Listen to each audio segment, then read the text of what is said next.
Hey, my name is Rylan Miller, and today I will be evaluating how the distinctive qualities of M.T. Anderson's dystopian novel, Feed, challenges our understanding of resistance and conformity. Individuals are often shaped and molded by external influences, which affect how they behave and react to the world around them. Anderson's novel explores the contrasting concepts of rebellion and compliance through a futuristic society where mass consumerism, technological dominance, and ideological control reign. Through his use of dark satire, futuristic imagery, and thought-provoking characters, Anderson invites the audience to reimagine what it means to resist authority and conform to societal expectations. His depiction of a manipulated, media-driven culture compels responders to question the cost of obedience and the strength required to oppose it. Anderson's novel Feed invites responders to think about how technology effectively works to control those who follow the social boundaries of the feed. Anderson also introduces different examples of resistance and alternatives as the narrative presents the idea that the feed is the main source of control in the novel. One significant event is when Violet resists the feed's control and fights against the feed. This is shown in the quote, which states, "They were protesting the feed. They were trying to resist the feed, and I didn't join them or anything. I just stood there. I didn't even watch. I didn't even know if they died." This is a letter of memory sent to Titus to Violet.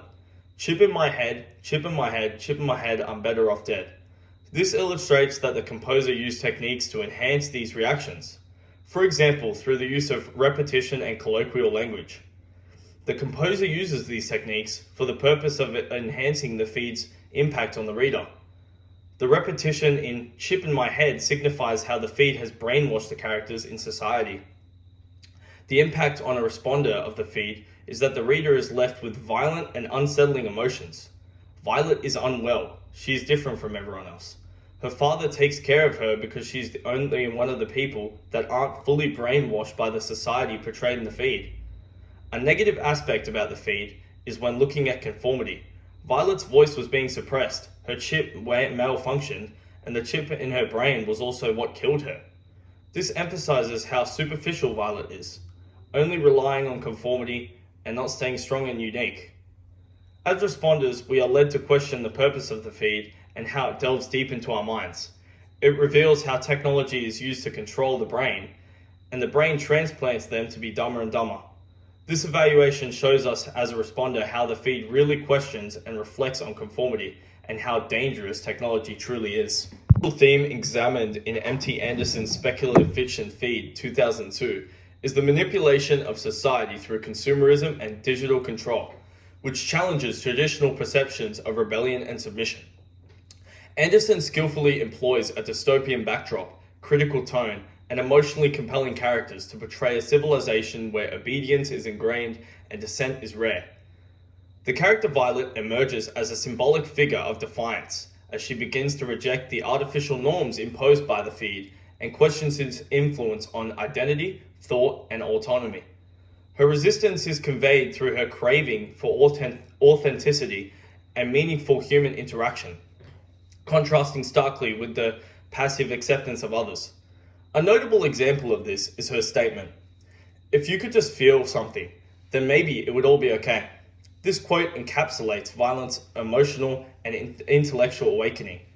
Anderson's distinctive use of a second-person narration, emotive language, and disjointed dialogue intensifies the responder's connection with Violet, encouraging reflection on the dangers of unchecked technological power.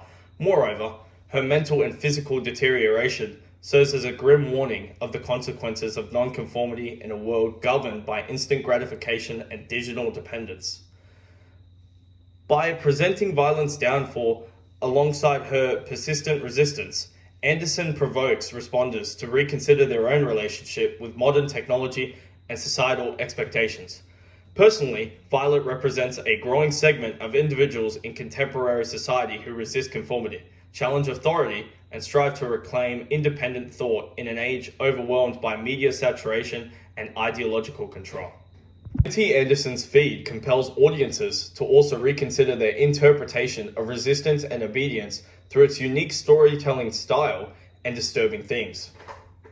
The use of a first-person narrator, Titus, enables the reader to witness a world overtaken by digital dependency and commercial influence from a deeply personal viewpoint. His conversational and disjointed manner of speech echoes the mental fragmentation caused by the feed, illustrating how deeply conformity is embedded into everyday life. For instance, when Titus states, "I wanted to shout that all of the prices were coming into my brain and it was bam, bam, bam." The incorporation of first-person perspective and onomatopoeia emphasizes the overwhelming presence of consumer culture within his mind. This is important because it draws responders into a society where free thought is stifled and uniformity is encouraged. Although Titus occasionally expresses discomfort, his inability to fully reject the feed reveals how subtly resistance can be silenced. Though his Anderson encourages to analyze their own relationship with societal norms and the influence of modern technology, his distinctive narrative approach and unsettling depictions effectively confront mainstream understandings of rebellion, urging responders to question their own role in upholding systems of conformity. Now, in conclusion, M.T. Anderson's feed uses distinctive narrative techniques and a haunting futuristic setting to challenge our assumptions about resistance and conformity. By immersing us in a world overtaken by technology, superficial desires, and mental control, Anderson forces us to reflect on our own society and the pressures that influence our choices. The novel powerfully reveals that true resistance often lies in awareness, questioning, and the courage to think independently. As responders, we are left to reconsider the values we uphold and the systems we unconsciously follow. Thank you.